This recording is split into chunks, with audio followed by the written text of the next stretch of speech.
Cemetery right now, and I will show you a monument here that there was a great massacre here many years ago.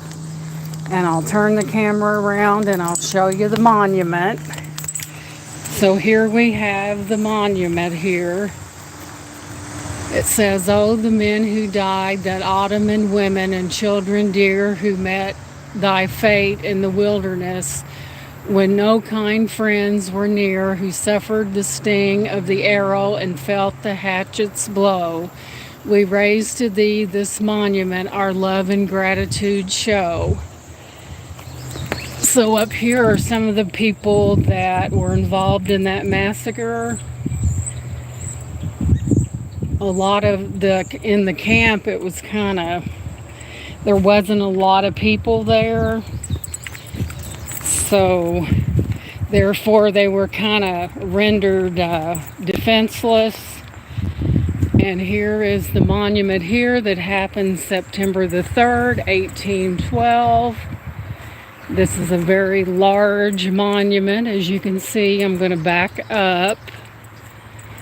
But this is in no way against any Indian heritage at all.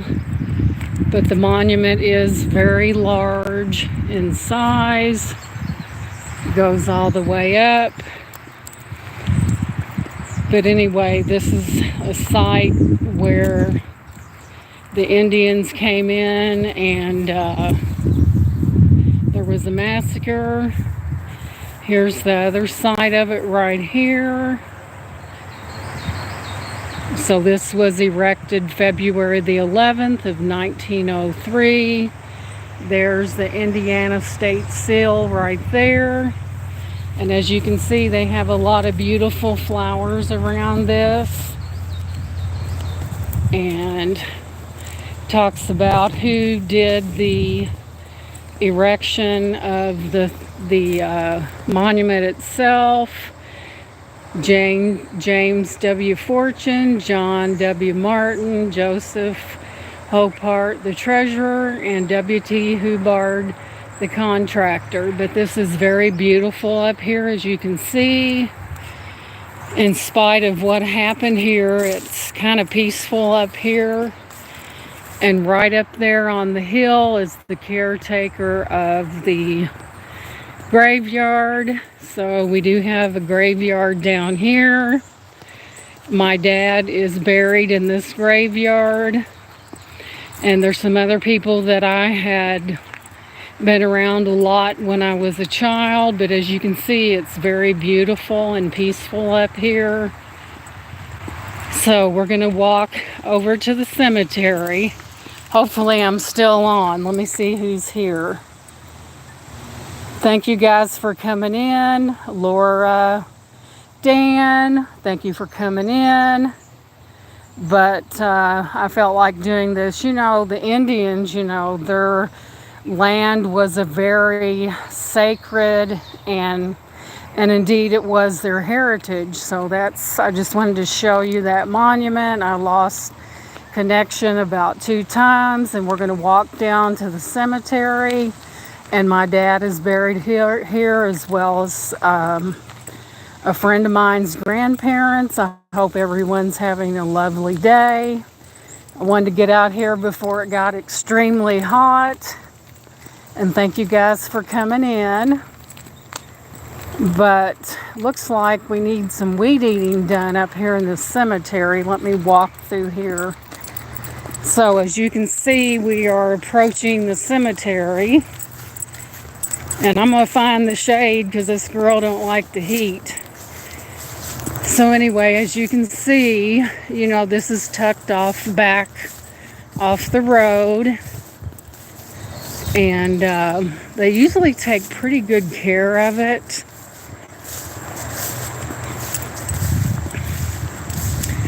So as you can see, this is not a very large cemetery, but there are some older gravestones in here. And it's called Sodom Cemetery. You know, get up here, so. But as you can see, it's just a little small cemetery. And up ahead we have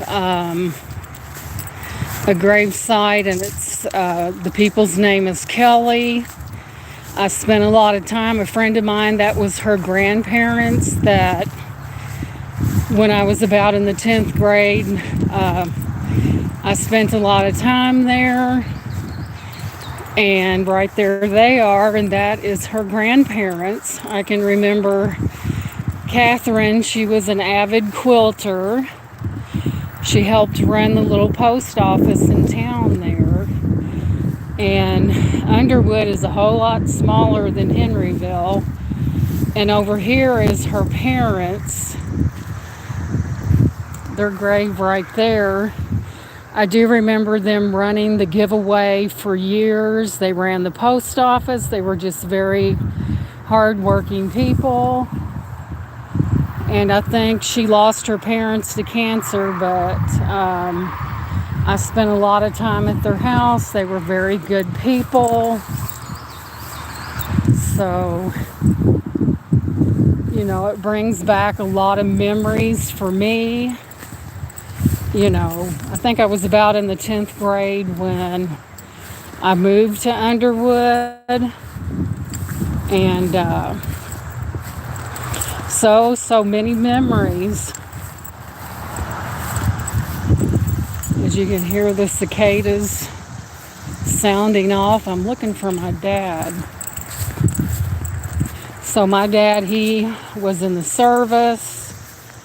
He was a truck driver for many, many years. And I can get turned around in a paper box. But anyway, he enjoyed driving over the road. And here we go. Here is my dad right here.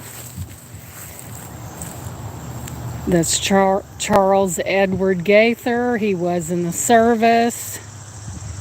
And there's his plot right there.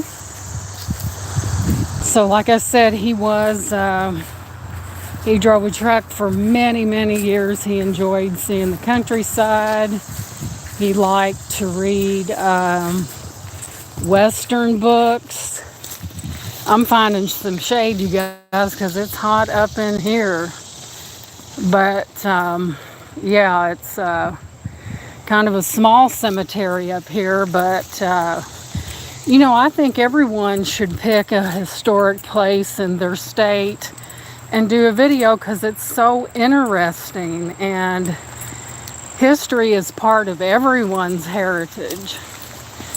So it's always fun to look at that different, you know, the different things that happened in the back in the day, so to speak. So we're coming up here, and I'll show you the sign right here.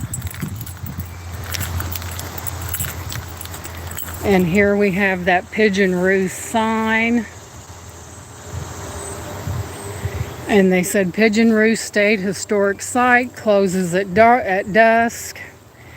Because a lot of times people do some really ornery things. So I don't know. He's probably watching over it up there, I imagine. But it's just, history is so interesting. And I'll show you this other sign as well. So we're walking up on that, and it tells you exactly how many passed during that attack. Right there.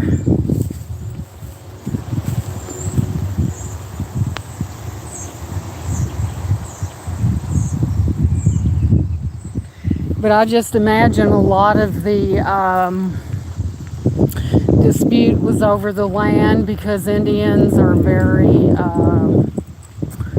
they're very protective of their land. It's very sacred to them, and it is their heritage or whatever. And as you can see, this is enclosed in the woods. The drive is a little rocky coming up here, but you know, in spite of what happened here, it seems kind of peaceful, you know. But anyway, I wanted to come on here and give you a little sneak peek of Indiana history. I'm going to let you guys go now. Be safe. Have a great rest of your afternoon. Love you guys. Bye-bye. Thank you for watching. Don't forget to hit the thumbs up, share this video, and subscribe. Until next time, I'll see you later. Love you guys. Thank you so much for watching. Now if I want to see how to get out of here.